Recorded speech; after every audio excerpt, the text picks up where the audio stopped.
responses to these questions, and I'm blown away Oh, already. okay. I'm like so interested in what you're nice. gonna talk about. Yeah. I'm very interested to get into this stuff. So, Okay, cool. alrighty, welcome. Hello. Welcome back to another episode of the Bates Museum of Art podcast. I tried to go for a deeper voice on the intro this time. Let me know how it went. I'm here, as always, with Lucy Sherman. Hello. It's been a while. It's Haven't been a little on while. air in a while. Yeah. We for everybody else, this is going to be one-to-one, but we've been away from the booth for a little bit. Lucy's been finishing thesis. How's that going? It's all right. I'm working away. Yeah. Very enthusiastic. Yeah. Yeah. You seem really primed for that. Yeah. Oh, next episode I'll have like a full update. Yeah. Good. Yeah. Excellent. But yeah, we're very excited to be sitting down with the newest member of the staff at the museum, our new assistant curator, Samantha. Hi, Samantha. Hi. Hello. How's it going? Pretty good. Excited to be here, even though it is beautiful outside. I'm with you lovely people, so Yeah, we're here. trapped inside. We really appreciate that. Yeah, it's all good. I'm in this dark room. We fit that one day at Bates where everybody goes outside for class, and we've decided today's a good day to go into a dark booth. Yeah. Thank you very much for taking some time to come on here. So why don't you go ahead and start by just telling us about your background in the museum field and kind of how you're working your way towards here. Yeah, it's kind of a longer, circuitous process to get here, but I can kind of cut it a little bit. But I always find it really interesting when I ask other people in the museum field where they got. So I'm going to kind of do that and see how it goes. But feel free to jump in and ask me anything as I kind of move through this. So I come from my undergrad was actually in cultural anthropology and English literature. And I was kind of like through all the humanities wanting to do everything and then having to decide on a few things. I ended up studying abroad in England during my undergraduate career. And that was for the first time where I was close enough to like amazing museums that I could walk to or take a train to within an hour and just see some of the most famous works of art, and they were mostly all free. And so that was just so fascinating for someone that loved culture. But like I grew up in Arkansas in the 90s, and there just wasn't a lot of that art really available to see in person. So being able to be around all of that, I was like, oh, this is a really good kind of field to go into from cultural anthropology because it has so much to do with culture. And so I went on into kind of the arts side of that through museum studies degree in Syracuse, and really actually became invested in the arts through one of the few kind of cultural things that I did was go to these like do-it-yourself kind of art spaces or art openings with local artists. And so I kind of went the art route in the museum world because I was interested in how that worked in my community, and that's what I kind of knew when there weren't really museums around. And then after that, I had the opportunity to go back and continue sort of a more formal academic education in art history at Syracuse. And instead, I kind of went back home for a break and did an interview as a volunteer at this local gallery, and then was offered to like run this gallery for money, not for a lot of money, but for a little money. And that was like amazing at 25. And I was like, wow, okay. So I kind of sidestepped the academic part to really like put that practice on the ground. And so that was a artist cooperative, and it was trying to get its nonprofit, and it had like 40 different artists that had like studios there or like had work there, and it was super diverse in age range and background, and like some people were like installation and performance artists that had like just got their MFA or BFAs at the University of Arkansas, and some were these kind of hippie back to the landers with really fascinating stories, and trying to put all of this together in one place and do monthly turnover art exhibitions. So we were like hanging the art, trying to get grants for hundred thousands of dollars, like taking out the trash. Like I was doing all of it, yelling at artists for being late. Like I was doing all of it, and also even writing policies and procedures to like try to get our nonprofit, like how to rewrite all of that. So like I put my entire museum studies like degree to the test in this one place, in this really intensive 2-year kind of just throwing you in. And from that, though, I made so many like connections in the community, and was able to kind of continue that love of like community arts that I still have today. And then from that, I kind of did a very official museum job at Crystal Bridges Museum of American Art, which had just opened in 2011. So it was about 4 or 5 years old when I got that position. And it was in interpretation, which also was a brand new field for me, kind of a new field for the arts world, and a brand new field for Crystal Bridges. So it was actually really exciting to come in, and nobody really knew what we were doing, but we were excited to do it. So like we got to do a lot of really great exhibitions, which I can talk more about in the future. And it's this beautiful architectural building, and so thinking about place and art really affected me in that place, and being amongst the architecture in the region and in my home region, which was nice. And then at the same time did a lot of freelance curating on the side after my full-time job, and ran a do-it-yourself art space, and then went to the University of Virginia. So that was my last degree in architectural history. So it really kind of combined my interest in place and art, and then like academic pursuits. So I got to kind of hone that writing. Yeah. So and then I kind of moved back home for a little while and applied to a bunch of different stuff and opportunities, and now I am here. So yeah, long story long. That's how I got here. Yeah, that's awesome. Yeah. Wow, that's amazing. Just out of curiosity, before we move to the next question, what is an interpretation?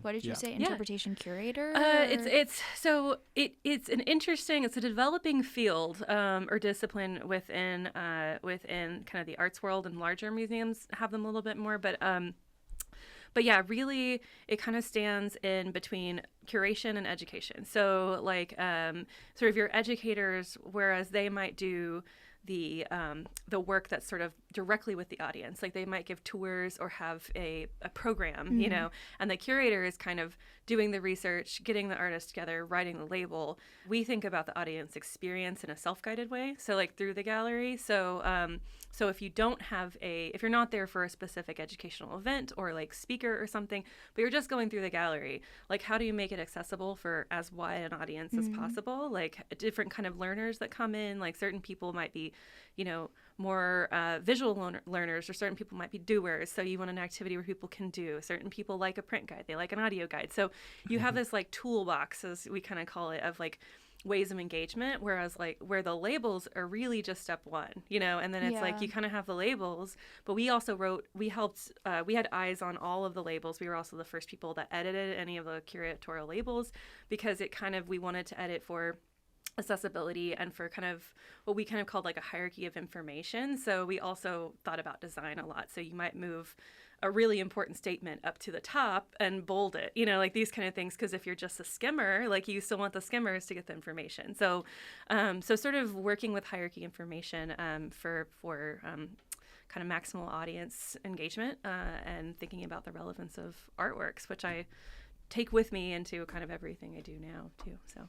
Yeah, that's super important and interesting. Yeah. I've been thinking about that a lot recently, and how to make gallery spaces more accessible to visitors, and sort of not have this preconceived notion of what kinds of people walk through the doors. Yeah, we did a lot for, and this was also the educational outreach people too, so it wasn't just me, but like thinking about people that had low vision or were blind and coming into the museum, like how do we do that? So we even thought about we started like sort of a sculptural forest walk and had a sculpture, and so we were thinking like, what if we made these little maquettes that people could feel, and it actually helps other people, because if it's a large scale sculpture, you have a little smaller version, you can kind of stand over it and look around it in a way that you couldn't in a bigger way. So like I think the more accessible it is for different people, actually kind of the better your work is in general for everybody. Like I think everyone can be able to like touch it or like look at it in a different way, with those kind of things. So so that's kind of the and not even just sort of different different like low vision or these kind of things, but it's also how you come into a museum. Like sometimes you come into a museum with a group of people and you kind of take a leadership role.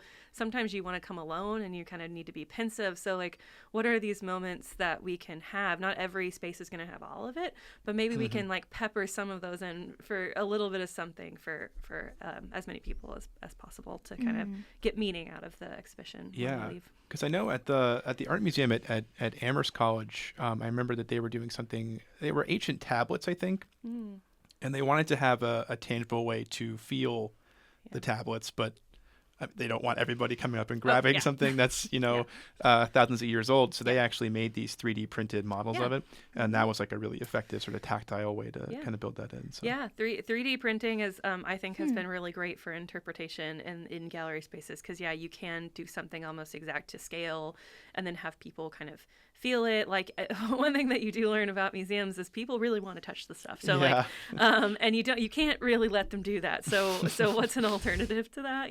Or they want these like really close stories or personalized stories, or they want to put their own mark in a space. So how can you have like interactives? Like, so if you ever go to an exhibit and you see something on the wall that's like, how did you feel about this? And you can like write or draw. That's usually an interpretation person that did that, or like they have interpretation built in. We were involved from the very beginning, from like, okay, the curator's like, we're having this show, it's on the books for next year. And then we start the content process as interpreters. We go in and do this brainstorm where we write the big idea, the themes and the goals of the whole exhibition. So we are really involved at the very beginning. So it's not just like, here's these little bits of kind of stops along the way that an audience can interact, but we had our eyes on like every piece of writing, which are didactics writ large, and kind of like everything, and from the very beginning of like shaping our goals. And so I think that was really important because every exhibit, depending on the place, is going to be a little different, and so you're going to feel a little different in it. This is my place thing coming through, but it's the UVA degree coming through, but you're going to feel a little different. The show should be different depending on where you're at. It should, your design needs to play back into the goals, your education needs to play back into the goals. So like, I really liked helping shape those goals and then see what it looks like at the end, and I can draw back from a year ago when we wrote this thing like that, we wanted it to do XYZ, and then you can see that physically on the wall. So kind of maintaining the threads of that, whereas a curator, in a larger museum at least, a curator can really be an expert and like dive down deep on the artwork itself, and then we kind of can see it all together and kind of move the threads together as like one thing, or kind of standardize how we do a label, or these kind of things to make it look like a cohesive exhibition. Yeah. So. Well, that's great. Yeah, that's lots of detail about that. I've got a lot of that. Yeah. Yeah. No, that's really awesome. Yeah. It's great to hear about the stuff that you've been doing in the past, and I'm also curious if you could expand on what your position now at Bates is like, and how that might be kind of similar or different to some of that work you've done. No, I'm super excited for this position because I have had a lot of different roles as sort of like in a curatorial, like I've been a curator, but it's always been sort of in an unofficial capacity or X amount of time. Like, I'm a freelance curator and I do XYZ. I've never been like directly a curator at a sort of official collecting space before. Right. And so I'm very, very excited to like think about the collection as something that I can also care for and develop along with Dan, who's the chief curator, and then also think about exhibitions utilizing the collection. But then also I have this great like kind of list and connection and networks with a lot of burgeoning artists that I think are really great to like be able to infuse some of that in, that work that Dan already does, and then kind of have maybe a different angle through that. So I think it really can, and I can also kind of integrate a lot of the things that I have done in interpretation ideally too. So like, it kind of brings in a lot of the background that I have in smaller spaces in academia and kind of like museum studies generally, but I get to like hone in on the actual kind of the research and the information and the artists themselves, and kind of be able to craft that in an institution that's going to stick around for a while, hopefully, which is good, because like before it's sort of like, this is a small random space and we have 1 month to throw this thing up, or, these kind of things. And so it feels nice to like actually have some breathing time to work within this position. And that's something I just haven't had before. So yeah, I'm really excited to kind of continue the kind of multimedia and interdisciplinary and multi-genre kind of programming that we can do through being at Bates, maybe even some more community work, thinking about some interactives and how that could fit in a gallery space, that kind of thing. So just really excited to be here and combine all of that past kind of different things I did into this role as assistant curator. So yeah, awesome. I mean, obviously our museum is sort of it's in an interesting location, and you've also worked in interesting locations as well. And, the location of a museum is oftentimes really important to the identity of the museum. And so, we would love it if you could tell us about what it's been like in Maine for you so far. Yeah. And I mean, that's also so important to me, as I've sort of mentioned a few times, but like that when I like live somewhere or I decide to move somewhere, like it's not just sort of a singular minded kind of thing, like, I am moving for one job and I am just doing this job. For me, like kind of the job and life and everything infuses into being a part of a place. And so like, that's always very, very important to me, was why the pandemic hit when I was in Charlottesville at UVA, and I like literally just moved there, and I never got to really feel like I was, a part of that. And I think, because you can't go outside of your door. So, so that was a little harder to like really be involved for those 2 years. But everywhere I am, I really want to like, who are the people doing things? Where are they? Where are the local galleries? Like, who are the artists in town that are active? What kind of issues do we think about? What's the history of this place? What's the kind of physical, cultural landscapes of these places? So that all means that in this decision to move to Maine, it is kind of a holistic decision for the job, and then also to think about what that means, to be physically present in Maine. And so I both live in Portland and then work in Lewiston, and I'm really interested in both of those dynamics because it's quite different. Yes. Even if it's 45 minutes away, very it's still different environment. So I purposely lived where I could be, I'm very new to any part of Maine or even like the Northeast kind of in general in a lot of ways. So I wanted to be somewhere where I can really patronize local businesses and restaurants and breweries and, bookstores and art museums and all those things. So I'm in the peninsula, very walkable. So I try to get a bunch in when I'm there.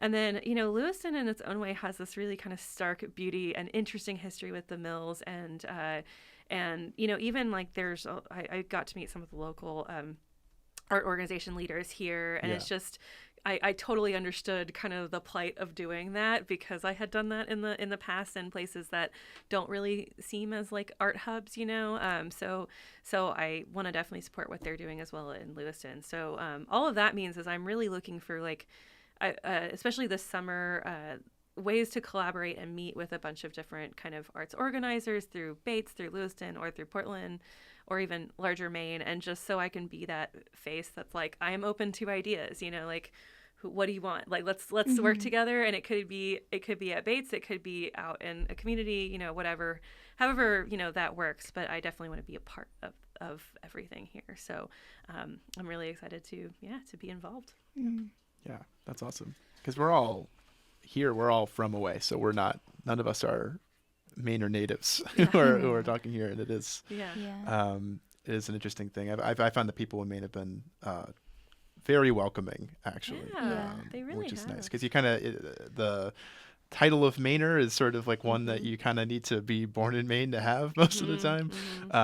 But the people have been very friendly, I think. They really have. I mean, in a lot of ways, it kind of reminds me. The state kind of reminds me of Arkansas because it's sort of like the original Arkansas because like I think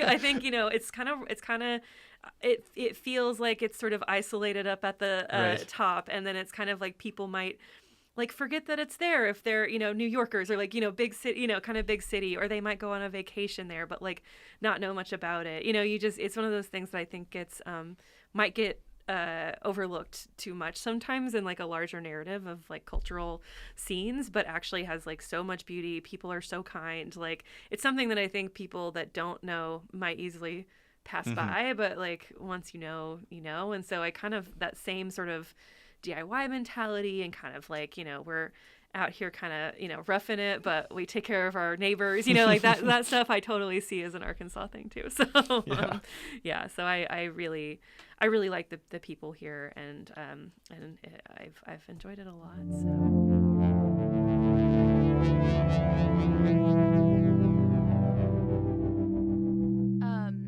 So we'd love to hear maybe more about some of the exhibitions you've worked on in the past. Yeah, so I've done things from like literally like, okay, there's, one room, we got to put it together in one day and then have like a 1-day opening, to like we have a year and we're planning the show for a year. So it's like drastically different, which I kind of love. I think I love how different. I love having different kind of projects to work on. And so I've been part of so much of like so many in Northwest Arkansas, so many like artists and a wide variety of artwork, and even from local artists to like very big artists working at Crystal Bridges, coming in for things. So it's just been really great to have the breadth of that.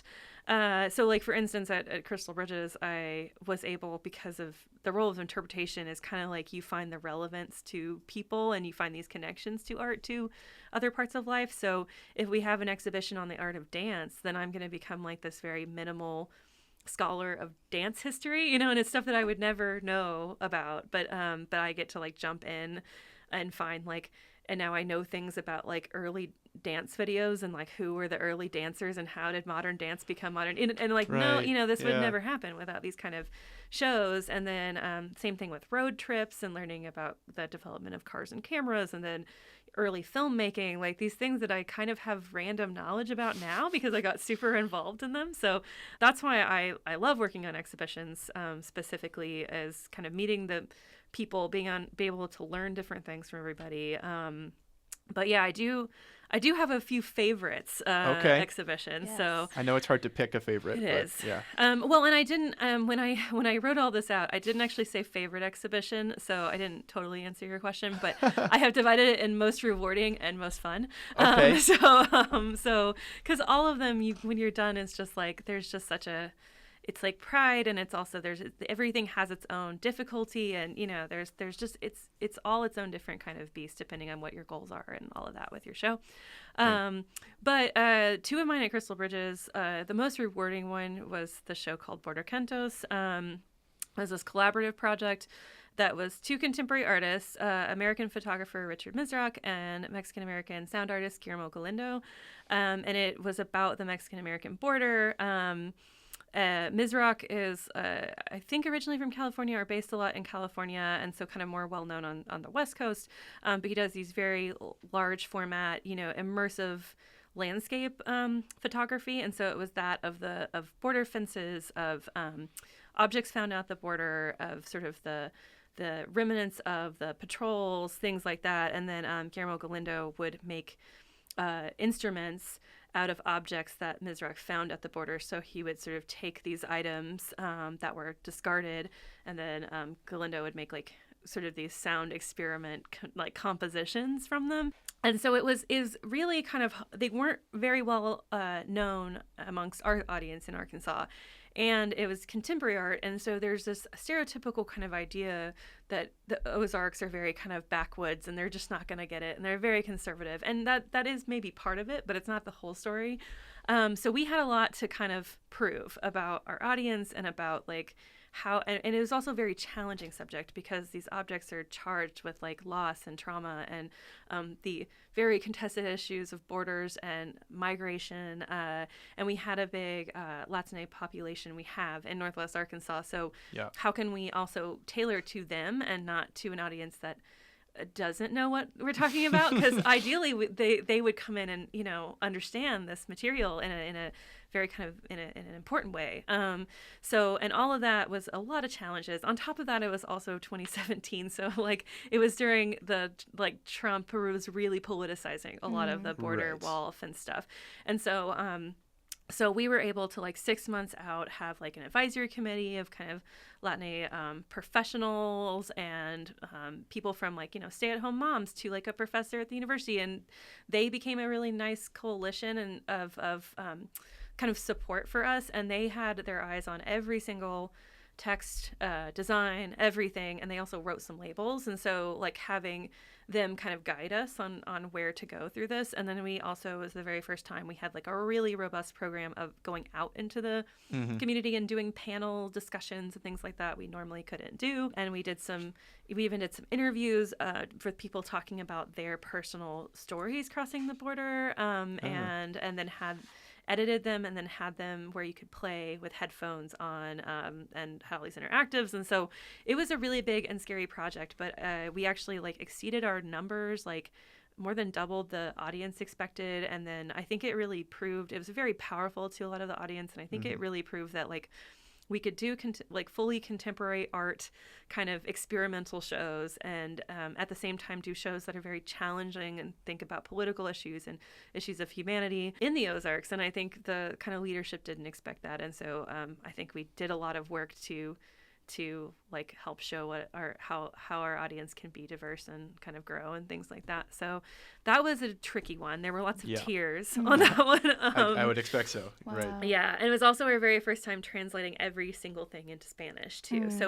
So if you plan an exhibition, it's a great idea to do, but that translation takes so much longer. It's double your time to get labels in, and like as a lot of museum people know, and we know very much right now, labels come last minute.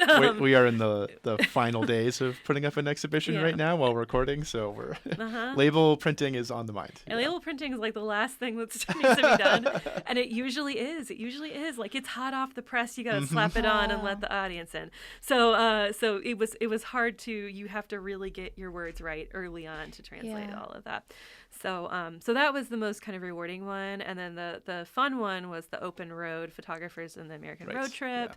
It was my very first show that I did as a big museum show. So it was my first time, doing the big idea themes and goals and working with the curator and working with the educator. And we were all a brand new team as well in the exhibitions team. So that was all new. And I think it was kind of the spark of all of us. And we were all fairly new to kind of that kind of museum work, and our titles of sort of like manager, like, we could kind of do what we wanted in some ways, and it was very exciting. And so we were able to just have so much engagement in that show because we didn't have any precedent not to, really. So yeah, so we had maps, we had infographics, we had a road trip playlist, we had a road trip movie montage, which I got paid to do both of those. And I was living, I was like in heaven. That's I was incredible. like, I could like, I was like breaking down Tommy Boy and the Muppet movie, and it was for work, it was great.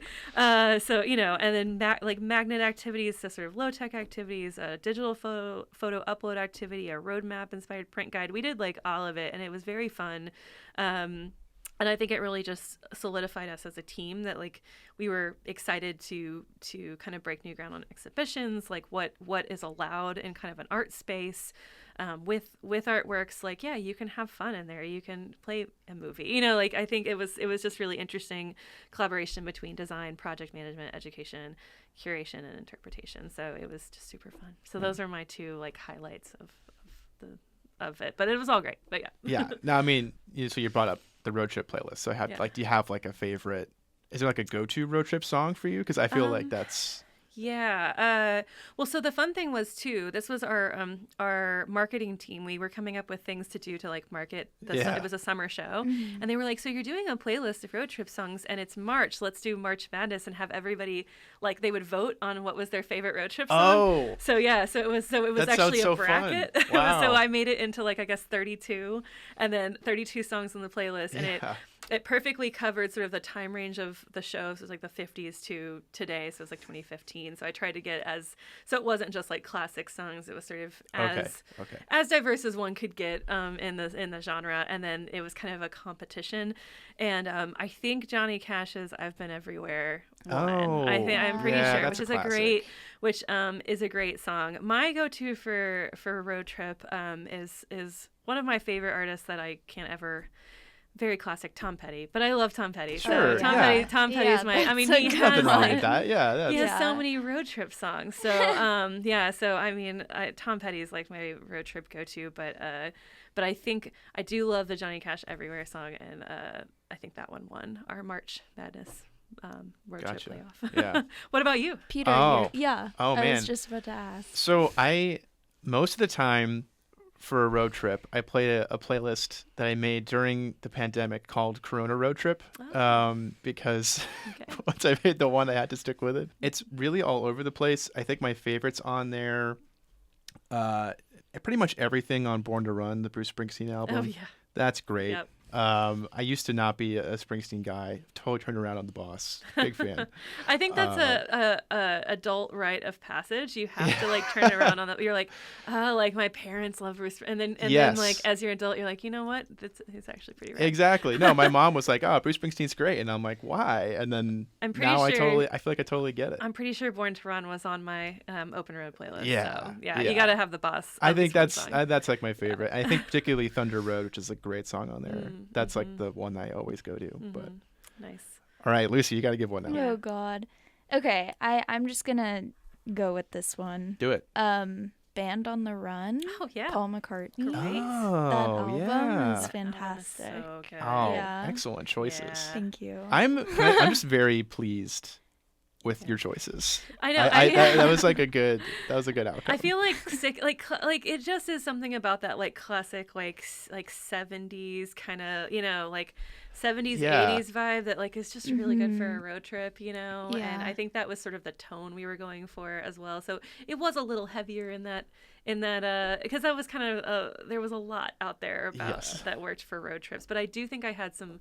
I mean, it's not me if I don't make a playlist with somebody from the Beatles on it. So I'm pretty sure I had a Band on the Yeah. Run, or at least I had I had a Paul McCartney song. I'm pretty sure. Okay. But that album is also great. Oh So man. good. Okay. Now I just want to go drive in my car and do this. Yeah. Fantastic. Yeah. All right. So back to yeah.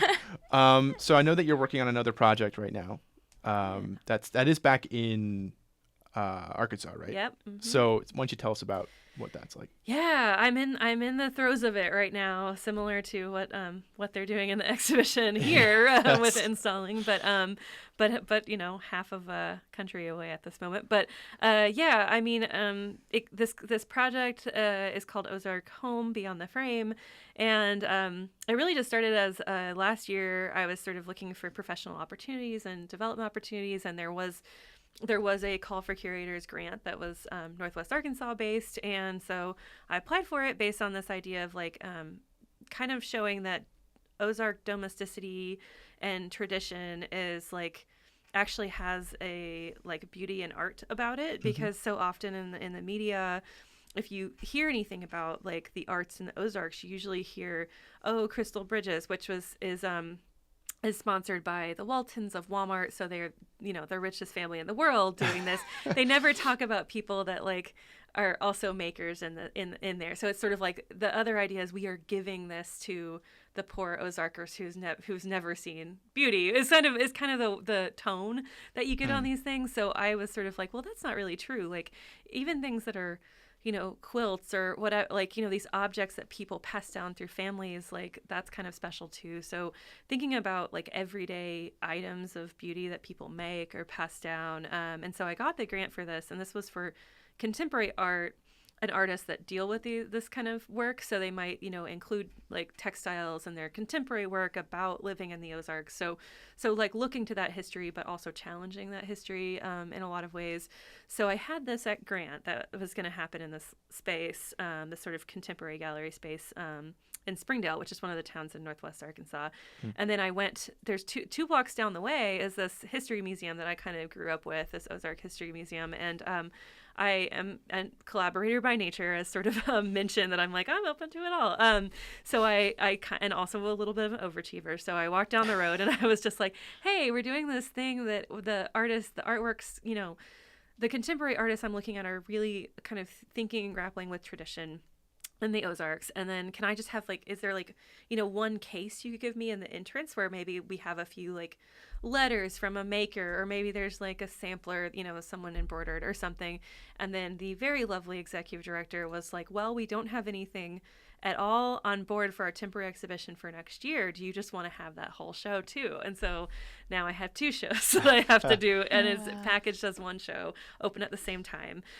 So then I had to think, okay, I had to get into the collection of, they have something like 500,000 photographs. I did not look through all those, but and then they have like, you know, thousands of objects. So they just sent me spreadsheets of like thousands of objects, and I just had to go through one and want to highlight all of them at Shiloh Museum, and then kind of so 2 curating shows that are kind of coming together as one. So one is very kind of archival and historical, and is kind of divided into like objects of decor that you would have inside your home, these images of families in front of their houses, sort of talk about vernacular housing styles, and then labor and leisure, so kind of working in the home and then playing you know, in nature or in that environment, and then kind of artworks about nostalgia and kind of this idea of like this hippie culture and mixed with this hillbilly culture, and like what does that look like, and is that real? And then the last one, because I'm kind of weird, is like on like alternative sort of health, like folk healthcare practices, wellness practices of the past, and then also death practices. So I've got like these like the, you know, like wreaths of flowers that people made, you know, and some of them, one's out of hair. It gets kind of weird. But yeah, so that's sort of the end of that one. So that's like the historical one, and then the contemporary one is, you know, dealing with a lot of like issues about gentrification and race and class and gender and queer and trans rights, and how all that has infused the culture for the better in the Ozarks. And so it sort of challenges some of the tradition while using some of the tradition. And so those are 2 blocks away from each other, but trying to sort of combine the audience and combine the themes of the show very, very roughly. So I'm in the middle of that right now, but and I will be going home to open that in May, and I'm excited, but also excited for when I return and don't have to do this on my nights, weekends, and lunch breaks. So yeah, yes. So yes, but yeah, I'm excited to do it. Wow. Yeah, That's cool. Yeah.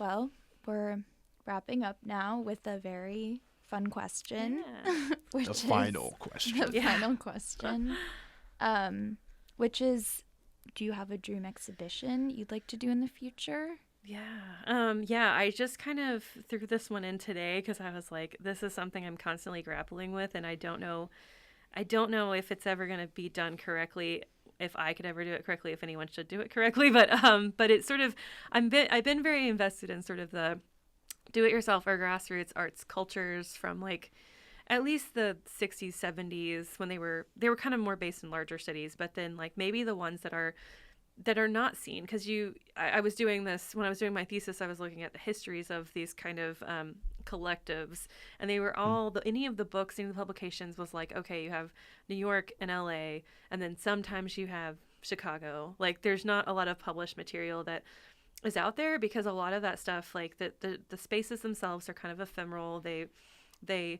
end up having rent problems, or, you know, they get sort of gentrified out, or they get closed because they're kind of maybe an organization and maybe not, you know, there's always these weird ways that it's in a gray area. And so I think that these spaces, though, they really create culture in so many ways, and especially in places that you might not think about it, like, you know, the Ozarks. Like the Ozarks had a really robust DIY culture, and I think some of that is might be a little in jeopardy, especially on the sort of downtown locations with a lot of the arts gentrification going on in that area. So long story long, I think there would be a way to put on, like, to do some kind of exhibition that's a large scale and museum exhibition that sort of elevates and keeps a lot of that culture, archives a lot of that culture that people just throw away, or like, you know, how can we like get some time and research grants or money or something to go dig in people's closets, or like, you know, tell these oral histories, but also show the artwork that they showed. How can this also maybe be a vehicle to like address this that's actively going on, instead of like actively contribute to closing some of these? A lot of times when you have a spotlight on these, the rent raises, and then they can't, you know, those spaces can't be around anymore. And so like, how can we make this almost like an active exhibition that like its programming almost includes the ones that are still going on now, or like a coalition on how do how do we keep these alive kind of thing. But at the same time, you could kind of focus on different collectives and have like the ephemera there and have the artwork there. Just above Midtown, which is a gallery that I look up to from New York from the 60s and 70s and 80s. They, I didn't know anything about them until I worked on Sylvanation at Crystal Bridges, and it was like the very last section. And it did this work, but for one gallery. And it really was a leader on sort of pioneering Black contemporary artists and performers in that space. And so I think that space is a really good example on how to maybe make exhibitions like that, but to include more than just, here's New York or here's LA, and maybe it could travel and be personalized per place it's at, or something like that. So a way that you maybe can start that and then each of your traveling shows like personalizes or kind of adds on to that show, or does their own research into their grassroots movements and their artists that sort of deserve that attention. So like that mix between history and kind of archival material and like art and like actually cultivating the scene or continuing to grow the scene. So I don't know how successful that works in a museum, but I am excited to try. Yeah, that's a really interesting idea, because I've heard of projects like this before. I'm calling back a couple years now, so forgive me if the details are a little sketchy, but I know that there was a place in Berlin. It was one of the buildings that had been part of the East Berlin government, the East Germany government. And it had been graffitied all over when the Berlin Wall comes down and kind of left for a while. Yeah. And eventually there's like this big sprawling graffitied area. It's like the whole park area that was kind of this way. And if I remember correctly, they believe that they eventually just like walled it off and said, this is a museum now. Yeah. And so it's just like it's like an asphalt park almost that's just like covered in graffiti. And so that was like the way that they did that. But yeah, like it's sort of a mix between like sort of historical preservation, where you're kind of actively looking at place, which is also once again sort of that interest of mine, where maybe there's a way where you can say like, let's save this space or let's keep this space, work with community planners, work with people that are preservationists in the built environment to think about how to preserve or better these locations, but then at the same time have like a very contemporary kind of art gallery or museum say like, we want to collect this stuff, or like we want to exhibit this stuff and talk about that story, talk about the artists, like make it a very rounded, like holistic kind of look into the cultural landscape, but then also kind of think of it as these networks that you can make. Because in the DIY community, if you're like a band, for instance, like a lot of the bands that came through Backspace, you would make those connections with the other place they played the night before, and you're like, oh yeah, I know those guys, they ran that venue in Lawrence or whatever. So like it makes this really wide, connective and supportive like community with a lot of folks who might not have that, based on maybe being disenfranchised or marginalized communities, or not having any of those funds. It's just this sort of mutual aid kind of thing that I think a lot of that history gets lost because a lot of it just stops and people don't think of it as important as I think it is, because it's really the foundation of a lot of like cultural scenes in different areas. If you think of like, oh, this is one of the Seattle scenes, or this is whatever, like it really kind of starts with maybe some kids in a basement, or whatever. And I think that's important to kind of think about and maybe exhibit and talk about on different levels of the Earth's ecosystem. So yeah. Wow. That's just really a little cool project. idea. Yeah. Wow. This was so great. This was so great. And so interesting. Yeah.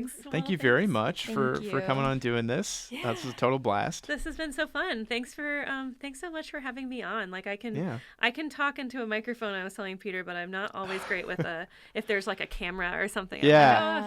So this has made me very comfortable. No cameras allowed. Yes. I appreciate that. So thank you all so much for inviting me, and I'm so excited to work at Bates. Yeah. Yay. Stay tuned. All right. Thanks.